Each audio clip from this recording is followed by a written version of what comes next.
15 દિવસોથી મિડલ ઇસ્ટમાં યુદ્ધની વધી રહેલી કટોકટીને કારણે તેની સીધી અસર રસોઈથી માંડીને રોજિંદા જીવન પર પડી રહી છે. સામાન્ય 1200 રૂપિયાને ભાવે મળતો ગેસ સિલિન્ડર હવે 2500થી લઈને 3000 રૂપિયા કિંમત ચૂકવ્યા બાદ પણ નથી મળી રહ્યો. સવારે 8 કલાકની ઉધના દાનાપુર ટ્રેન અને 10:30 કલાકે તાપ્તી ગંગા ટ્રેનમાં શ્રમિકોની મહત્તમ ભીડ જોવા મળી રહી છે. ટ્રેનમાં બેસવા રીતસર લાઈનો લાગી રહી છે. આ મામલે અંજની ઇન્ડસ્ટ્રીયલ અને વીવર્સ એસોસિએશનના પ્રમુખ વિજય માંગુકિયાએ જણાવ્યું હતું કે અત્યારે તકવાદીઓ ગેસની અછત વચ્ચે તકનો લાભ ઉઠાવી રહ્યા છે. જે રીતે ભૂતકાળમાં કોરોના કાળમાં લોકડાઉન જેવી સ્થિતિ સર્જાઈ હતી ત્યારે જે પરિસ્થિતિનું નિર્માણ થયું હતું અને કામદારોની જે તકલીફ પડી હતી તે ડરાઈ નહીં અને તેના માટે કામદારોએ વતનની વાટ પકડી છે. હાલમાં વિવિંગમાં જે સ્થિતિ સર્જાય છે તે જોતાં 50% કામદારો અત્યારે તેમના ગામ તરફ જતા જોવા મળ્યા છે. ત્યાર પછી જે વિવિંગ ઉદ્યોગોની અંદર 30 થી 40 રૂપિયાનો ભાવ વધારો યાર્ડના ડીલરો દ્વારા ઝીંકી દેવામાં આવ્યો છે તે પણ સ્થિતિ બગાડી રહ્યું છે.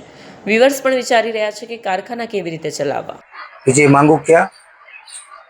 તકવાદીઓ દ્વારા જે રીતે ઇન્ડસ્ટ્રીયલ વિસ્તારોની અંદર તકનો લાભ ઉઠાવીને ગેસના રાંધણ ગેસની અંદર અને ઇન્ડસ્ટ્રીયલ ગેસની અંદર જે કાળાબજારી કરવામાં આવી રહી છે ત્યારે ચોક્કસ કારીગરોમાં એક ખોફ, એક ડરનો માહોલ ઊભો થયો છે અને કામદારો દ્વારા પોતાના વતનની અંદર પોતાના પરિવારજનો વસતા હોય તો કામદારો પોતાના વતનની વાટ પકડી છે.